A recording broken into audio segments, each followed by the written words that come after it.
అందరికీ నమస్కారం. నేను మాకు కొత్త టిప్ తీసుకొచ్చాను. ఇప్పుడు వర్షాకాలం కదా, అందరికీ జ్వరాలు వస్తున్నాయి, దగ్గు జలుబు వస్తుంది. మీకు ఒక టిప్ చెప్తున్నాను.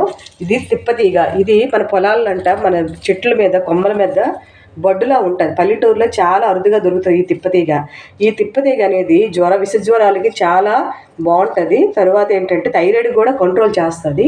ఇది చేయడం వల్ల మన హెల్త్ కూడా ఇష్యూస్ రావు. తర్వాత మనకి ఒక కషాయం తయారు చేసుకోవడానికి మీకు టిప్స్.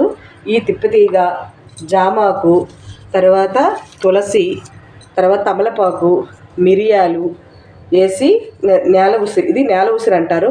మన పల్లెటూరులోన పిచ్చి మొక్కలా ఉంటుంది, కానీ మన చిన్న ఉసిరికాయలా ఉంటుంది. ఇది చాలా విష జ్వరాలకి కంట్రోల్ చేస్తుంది అనమాట. ఇలా ఇవన్నీ వేసేసుకొని దీనికి ఒట్టు వేలు అంటారు ఫ్రెండ్స్. సారీ, ఇది ఎందుకంటే ఆకులు లేవు, ఈసారి మీకు ఆకులతో చూపిస్తాను స్పెషల్గా. ఈ ఒట్టు వేలు అంటారు. ఈ ఒట్టు వేలు, ఈ జామాకు, ఈ తిప్పతీగ, మిరియాలు, జీలకర్ర వేసుకుంటే ఇది ఈ మిరియాలు, ఒక రవ్వ అల్లం ముక్క, జీలకర్ర వేసుకుంటే మన కషాయం తయారు చేసుకుంటే అది మన హెల్త్. మన ఉదయం ఒక గ్లాసు నీళ్ళు పెట్టుకుని అర గ్లాసుగా దించి పెట్టేసుకుంటే మనం తాగితే ఉదయం పొద్దున్న పరగడుపున గ్లాసు, సాయంత్రం ఒక గ్లాస్ ఇస్తే ఖచ్చితంగా హాస్పిటల్కి వెళ్ళవసరం లేదు.